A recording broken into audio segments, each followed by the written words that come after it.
Well, guys, I was born this way, and there's no medical reason why that happened.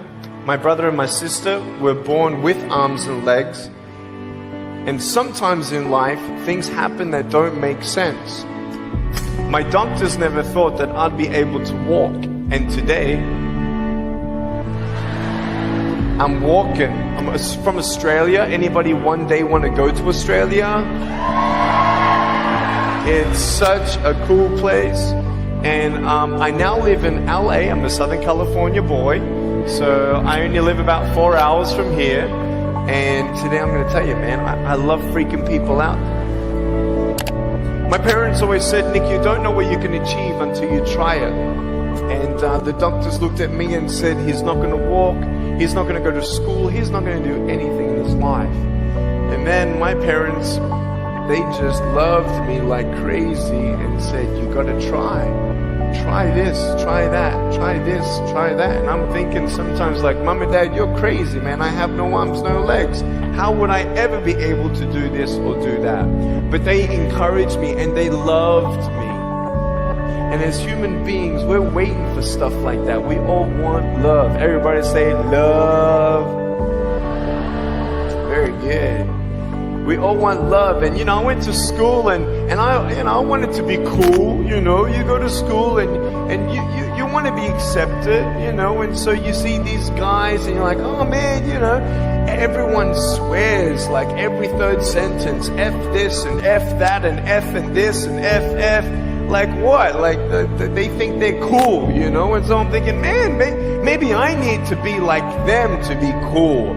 And then you compare each other with how we look, and I wish I was smarter, I wish I was taller, I wish I was shorter, I wish I was more popular, I wish I did this, I wish I didn't have that.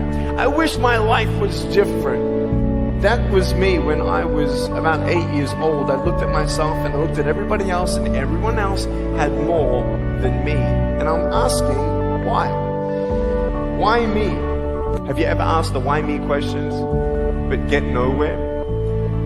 If I had no answers from the doctors, and if I had no answers from my parents, I still have a choice every day in my life to keep going or give up.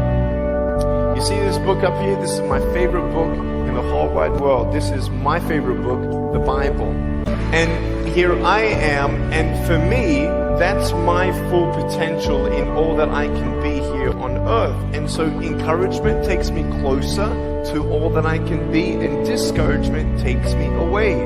You see, it only takes 3 seconds for someone to tease me when I was at school and just say, you're ugly. You can't do this and you can't do that. And some of you thinking like, man, seriously? You had kids picking on you? Like, how heartless are those kids? Picking on me with no limbs? Like, you would probably say, well, I'm not that bad. I wouldn't pick on a kid with no limbs. But why would you pick on anyone? Well, because it's fun. It's just culture. Okay, we'll get to that. But for me facing all that stuff, I'm getting these seeds. Everybody say seeds. S-E-E-D-S, seeds. Have you seen the pictures of the Sequoia Reds up here in California? These huge trees. Like some of the trunks could be as nearly big as this room. I've seen those photos where they've actually dug out a tunnel in a trunk of a tree. You can drive a full-size SUV right through it. That all started with a little seed. If you leave a seed of lies in your heart and in your mind, and you don't know the truth, if you don't know the truth, you will die with the lie. I started dying because I started believing what I was told. I want you to know the 3 things that I needed to come to in my life is the truth of my value, the truth of my purpose, and the truth of my destiny. I want you to know something.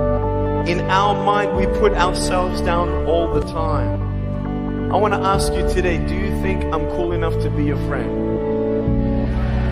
But I don't swear, I don't use the F-bomb. Am I still cool enough to be your friend?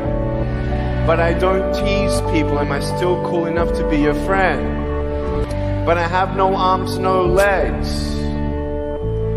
Seriously.